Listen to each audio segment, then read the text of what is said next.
Hey guys, what's going on? It's Spartan VR today, and I've never really done this before, but I felt like doing a DCS tutorial. So I want to show you guys how I start up the Hornet, and if you're kind of new to DCS in general, hopefully this will be kind of a helpful start to your journey into DCS and all of its complexities. So let's get started.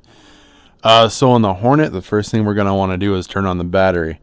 That switch is right down here. We're going to set that to on, which is a right click on your mouse. The next thing we're going to do is on the left hand side of the cockpit here. We're looking for the fire circuit test switch right here. First we're going to do the A circuit, which is another right click and hold. Engine fire left. Engine fire left. Engine fire right. Engine fire right. APU fire. APU fire. Bleed air left. Bleed air left. Bleed air right. Bleed air right. Alright, so and again, that is a right click and hold. So you'll want to make sure that you are holding that down so it can run through the full test. There's a couple things you can do next. Either we can wait 10 seconds for the tape to rewind, and then you can do your B test, which is a left click and hold, just like we did with A. Or you can cycle your battery just by turning it off, waiting about 2 to 3 seconds, turning it back on, and doing the test again. What I like to do is I'll turn my battery off at this point, and I'll get my displays ready. So I'll turn on this left MFD to day, since we're in daytime conditions. I'll turn my HUD brightness up, turn on my right MFD, and then come down here and turn up the brightness all the way on this bottom display. So we'll come back down here again, turn our battery back on, and now we're going to run through the B test on the fire circuit. And again, that's a left. That's a shit. Blooper reel. And again, that's a left click and hold. Engine fire left. Engine fire left. Engine fire right. Engine fire right. APU fire. APU fire. Bleed air left. Bleed air left. Bleed air right. Bleed air right. Alright guys, so pretty much your jet at this point is set up and ready to start. So let's go ahead and close our canopy. You can do this one of two ways. You can hold down this little switch right here. Or on your keyboard, you're going to use left control and C to close your canopy. Since I'm in VR, keyboard's kind of hard to see, so I'm going to hold down this guy right here.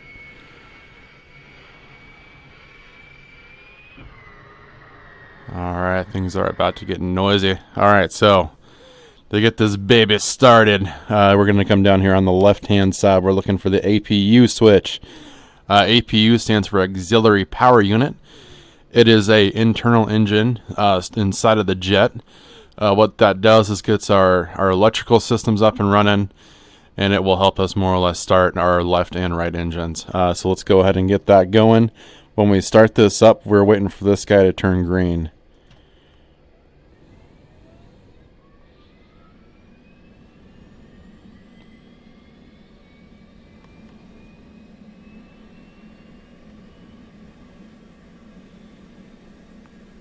Alright, now that he's green, we're going to come down here to this switch, engine crank.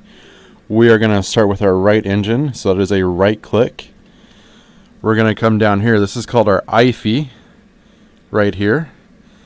And we are waiting for about 15% minimum before we spool that right engine. To spool the right engine and take out of off detent, you're going to hold down your right shift key and press home. And that will begin to mix fuel and get that engine going. It will settle around 65% once it's all said and done.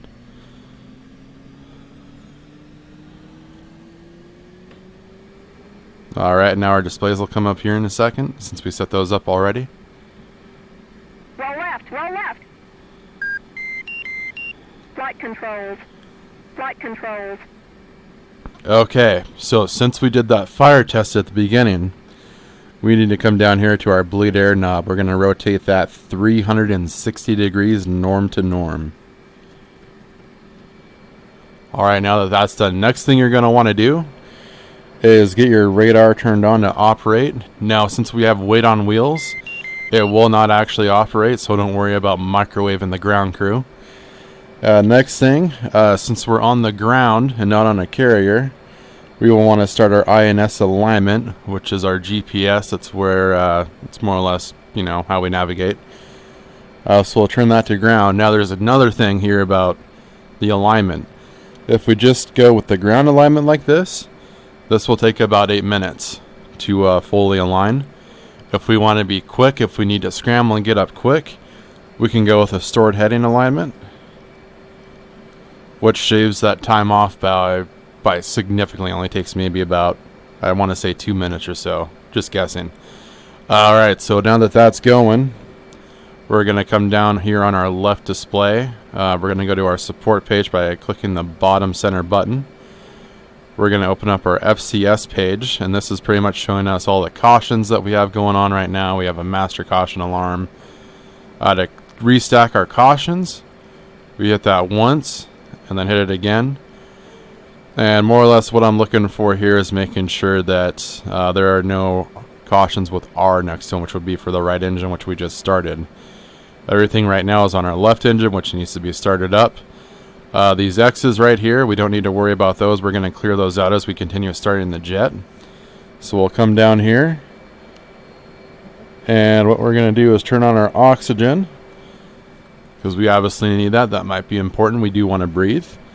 The next thing I will check is I'm going to extend our fuel probe, make sure that's in order.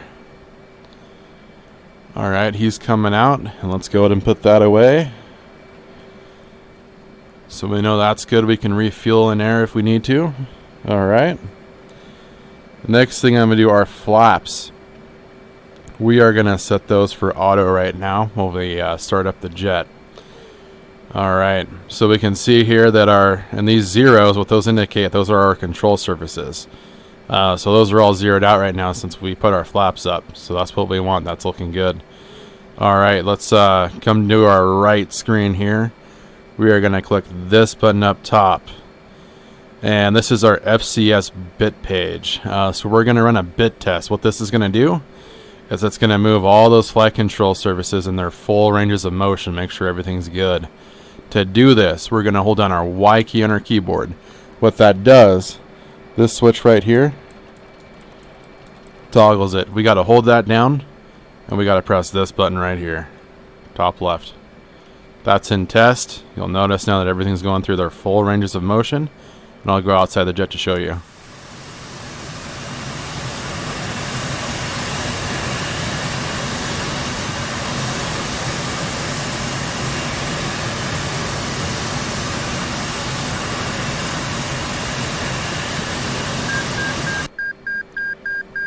Alright, that is completed, so we know that's good. Since we're taking off from a runway, we'll put our flaps into half. Next thing we're going to want to do is press this button right here, or you can press your V key on your keyboard alternatively. That will set us for takeoff trim. Since we're running a bare jet, we're unarmed, we can leave that at 12 degrees on our stabs. If we were taking off with bombs or external fuel tanks, we'd probably want to take off with 16 degrees on the stabs. The next thing we're going to want to do now at this point is we're going to start that left engine. So we'll come down here just like before. Instead of right clicking, we'll left click. And we're doing the same thing, just waiting for about 15% before we go ahead and start mixing fuels and whatnot before we light off. Alright, there we go.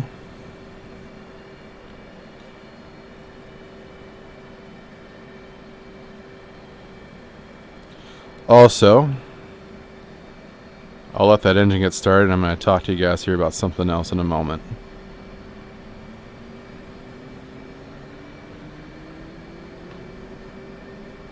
Alright, so that left engine is spooled. You'll notice now a lot of the cautions that were up here are now gone.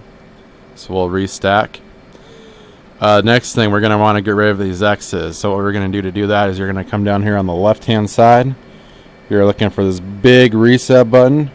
Hold that down for a second or two.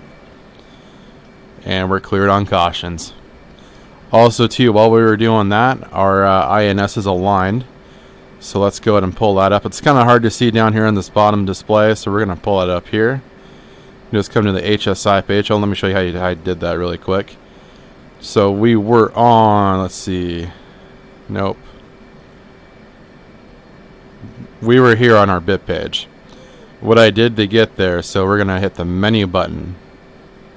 This will bring us onto our attack page. This will show us our SA screen, our stores if we have any, our attack radar, and our HUD repeater.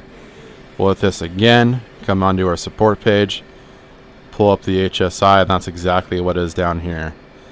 So now that we know that this is okay and ready to go, we'll come down here, and we're going to change that knob to IFA. This more or less puts us in in-flight alignment mode, so our jet will align as we kind of fly.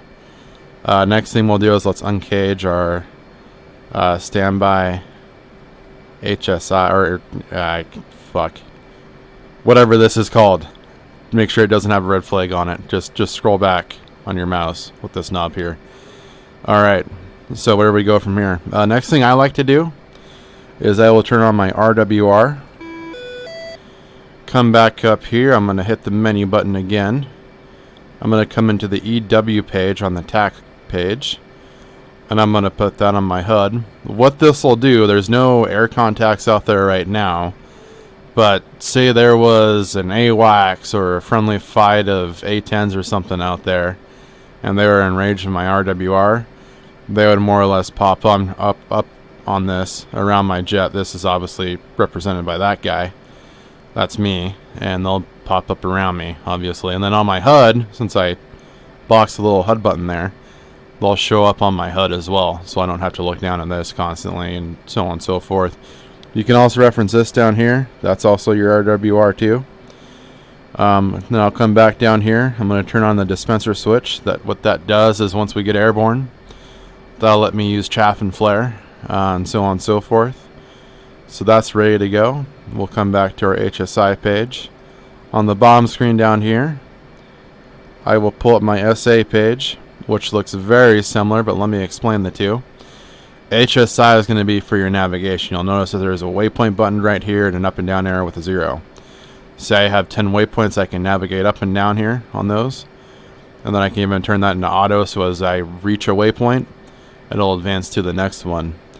What the SA page is it's kind of like the RWR. It'll display all the aerial contacts around me that the AWACS is picking up because of the data link that the F-18 has. So it'll show me friendly fights in my vicinity, and it will show me hostile flights that the AWACS is identified as hostile. Just like the map up here, the HSI, I can adjust the range down to 20 miles, 10 miles, 5 miles, 160 miles, 80, or 40. I typically like to leave it on 40 because any engagement, any BVR engagement beyond visual range, I'll probably want to be kind of scared of something if it's within 40. So anyway, so that's all set up. Next thing you're going to want to do is set up this panel right here. This is your UFC or upfront controller. So we're going to turn on our IFF. So that lets us, our friends, know that we're good guys. Our TACAN, what this does is this is another form of navigation. So if I'm at a military airfield that I'm taking off from, it will probably have a TACAN station. So if we press our F10 button, and we'll click on our airport name here, and we'll get the TACAN number. It's 96 X-ray. So coming back into the cockpit, we'll turn our TACAN on, and we'll type in 96. So as you can see here, my navigation system now knows that, hey, this is home. You can also use this for aerial refueling. That's why there's an AA button here. You'll tune into a tanker, essentially, and fly to it with TACAN as well. So IFF and TACAN are set up. ILS you're not going to use unless you're on a carrier. And even then, you probably won't use that unless you're flying in the nighttime or there's really bad weather. DL stands for data link. We want to turn that on. That talks to the AWACS. That's what lets us know what's around us on the SA page. And next thing we'll do, we'll arm our ejection seat, get our stick back and get our body back, and turn off our parking brake and request taxi to runway. That's it, guys. The jet started up. One more thing I do want to talk about. Let's go ahead and taxi, actually. So as you can see on the HUD right now, there's on the bottom right there's that NWS. What is that? That stands for nose wheel steering. Right now it's in just regular mode. If we hold down our nose wheel steering button, which is S by default, that'll toggle on high. So that means it's a higher gain of steering. So if I taxi forward here, you'll notice if I say turn out right, it's really not a whole lot there. But if I use that high mode, come on, I get a lot more out of it. Now if your wings are unfolded, you're going to have to hold down your nose wheel steering key to use it. So keep that in mind. If you're on a carrier, that won't be much of an issue. Your wings will probably be folded right up until takeoff on the catapult. But on the ground, just know that if you need to take a tight turn or something, you're going to want to have that ready to go. So keep that in mind. As you can see here, we kind of have another tight turn on the line here. So just using that high gain mode to kind of turn the jet, so on and so forth. Up here, it's not looking too bad. Check and make sure we're clear. So we'll just go ahead and move over to the left.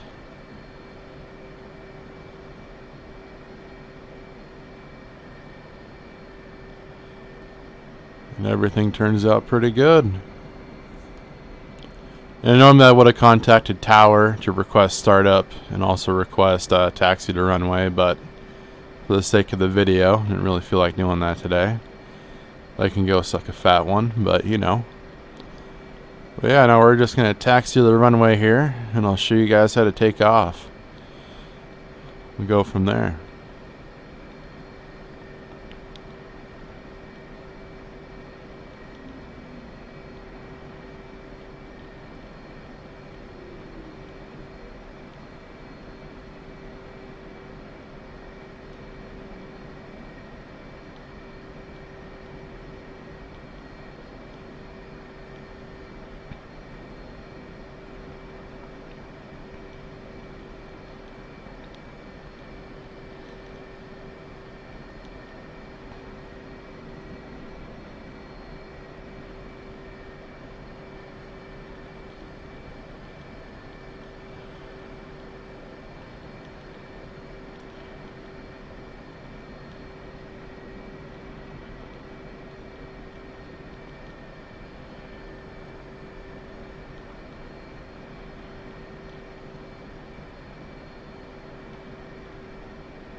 Alright, so we are almost ready to go here.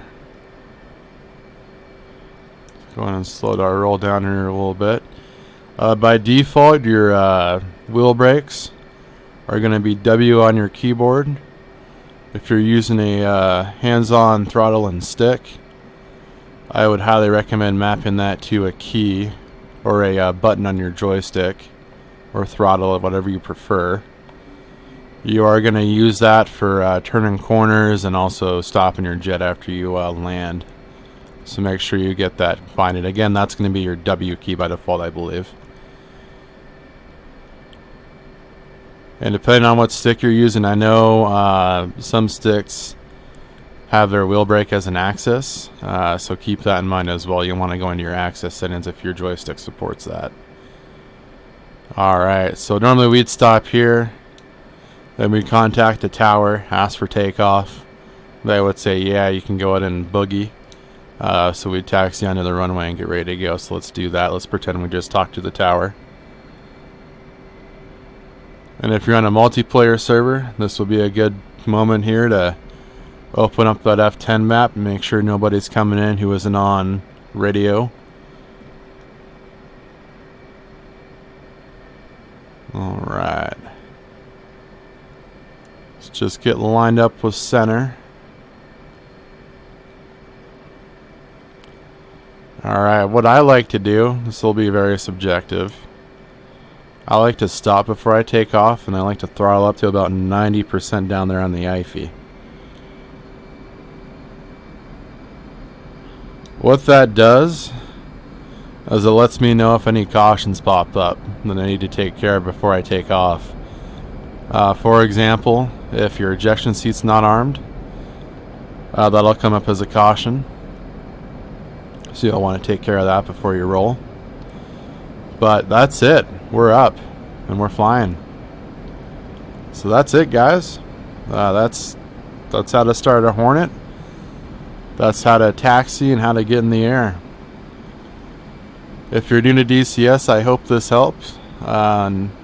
Maybe I'll do more if you guys like stuff like this. And I'll be honest, I'm a casual simmer, so I may not know as much as the Grim Reapers do, or another big guy like Spud Knocker or somebody like that.